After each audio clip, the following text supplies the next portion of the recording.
সোহেল মিয়া প্রবাসে চলে যাওয়ার পরই স্বামী শূন্যতা অনুভব করে শাহানা। স্বামীর আদর, সোহাগ, ভালোবাসার কথা মনে হতেই মন খারাপ হয়ে যায় শাহানার। 1 বছরের মেয়ে শারমিনকে নিয়েই সময় কাটাতে চায় শাহানা। স্বামীর বাড়িতে শ্বশুর শাশুড়ির সেবা যত্ন, মেয়ের লালন পালনের মাঝেও স্বামী শূন্যতা ভালোভাবেই অনুভব করে শাহানা। শ্বশুর শাশুড়িও শাহানার একাকিত্বের কথা বুঝতে পারে, তাই পিত্রালয়ে গিয়ে কিছুদিন থেকে আসলে পুত্রবধূর মনটা ভালো থাকবে। বাবার বাড়িতে সবার সাথে মিলেমিশে এটা ভেবেই শাহানা শ্বশুর, বৌমা ও নাতনিকে বিয়ানের বাড়িতে রেখে আসে। বাবার বাড়ির সবার সাথে হাসি খুশিতেই সপ্তাহখানেক সময় পার হয়ে যায়। এই সময় শাহানাদের পাশের এলাকায় সুমন শাহানাদের বাড়িতে আসে। শাহানাকে দেখে পুরনো স্মৃতিতে ফিরে যায় সুমন। শাহানাকে অসম্ভব ভালোবাসত সুমন, কিন্তু শাহানা তেমন পাত্তা দিত না। তবে খুব একটা খারাপও লাগতো না সুমনকে। ভালো লাগা কিংবা ভালোবাসা হওয়ার আগেই শাহানার বাবা সোহেলের সাথে বিয়ে দিয়ে দেয় শাহানাকে। সুমন শাহানার সাথে দীর্ঘ সময় আলাপ করে। মেয়েদের বিয়ের পর বাবার বাড়িতে এসে কোনো বন্ধুর সাথে আলাপ করতে তেমন কোনো সমস্যা হয় না, কিন্তু বিয়ের আগে কোনো ছেলের সাথে আলাপ করলেই মা বাবা কিংবা পাড়া প্রতিবেশী সন্দেহ চোখে দেখে, কিন্তু বিয়ে হয়ে গেলে স্বাভাবিকভাবেই দেখে সবাই। সুমন শাহানার নাম্বার চায়, ফোনে কথা বলবে, আপত্তি আছে কিনা শাহানাকে জিজ্ঞেস করে। শাহানাও আপত্তি না জানিয়ে ফোন নাম্বার দেয়।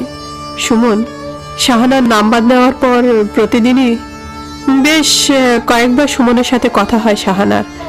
প্রতিদিন সুমনের সাথে যতবার কথা হয় ততবার স্বামীর সাথেও কথা হয় না শাহানার। সুমনের সাথে বেশ সুসম্পর্ক হয়ে যায় শাহানার। সুমনও কামনার দৃষ্টিতে তাকায় শাহানার দিকে।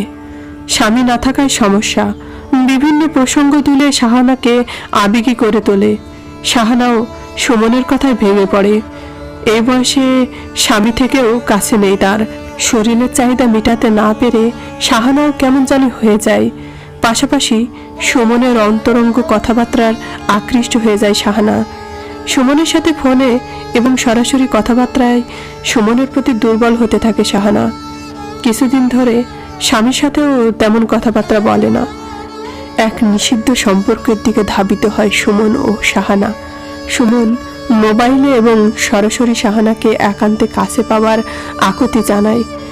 শাহানা সরাসরি হ্যাঁ না বললেও বাচনে ভঙ্গিতে বুঝিয়ে দেয় সেও রাজি। স্বামীর স্বাদ পাওয়া শাহানা যেভাবেই হোক শরীরের তৃপ্তি চেষ্টা করবেই।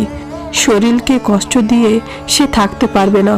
সুমন ও শাহানা যখন নিষিদ্ধ সম্পর্কে পূর্ণতা দিতে প্রস্তুতি, সময় ও সুযোগ খোঁজে দুজনে মিলিত হবার, তখনই হুঁশ ফেরে শাহানার।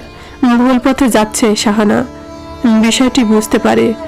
বিবাহ বহির্ভূত শারীরিক সম্পর্কের বিষয়ে ইসলামের বিধান, শাস্তি এবং স্বামীর অধিকার অন্য কাউকে বিলিয়ে দেওয়ার, স্বামীর অবর্তমানে স্বামীর বিশ্বাসের অমর্যাদা করার বিষয়ে ভাবতে থাকে।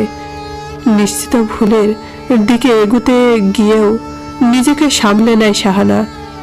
এমন পাপ কাজে সে কিছুতেই লিপ্ত হবে না। স্বামী তাকে অনেক ভালোবাসে, বিশ্বাস করে, সেও তার স্বামীকে ভালোবাসে। কিছুতেই স্বামীর বিশ্বাস ও ভালোবাসার অমর্যাদা করবে না সে। যতই কষ্ট হোক নিজেকে সামলে রাখার সিদ্ধান্ত নেয়। শাহানা আরও ভাবতে থাকে, যার সাথে সারা জীবন সুখে দুঃখে ঘর সংসার করবে, শরীরের সুখের জন্য কিছুতেই নিষিদ্ধ সম্পর্কে জড়াতে পারবে না শাহানা। এমন পাপ কাজে লিপ্ত হলে পরে স্বামীর সামনে মুখ দেখাতে পারবে না শাহানা। এসব ভেবেই নিজেকে স্থির করে। ওদিকে সুমন শাহানার শরীর ভোগ করার সব বন্দোবস্ত করে ফেলে।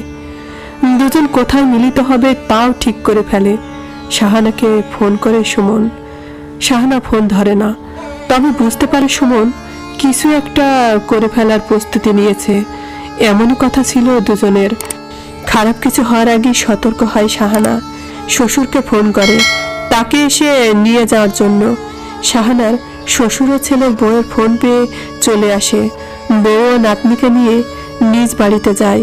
শাহানাও সুমন দেওয়া নাম্বারটা বদলে ফেলে। ঘোরতর পাপ, অন্যায় করতে গিয়ে ফিরে আসতে পাড়ায় তীর তীর ঢেকুর তোলে শাহানা।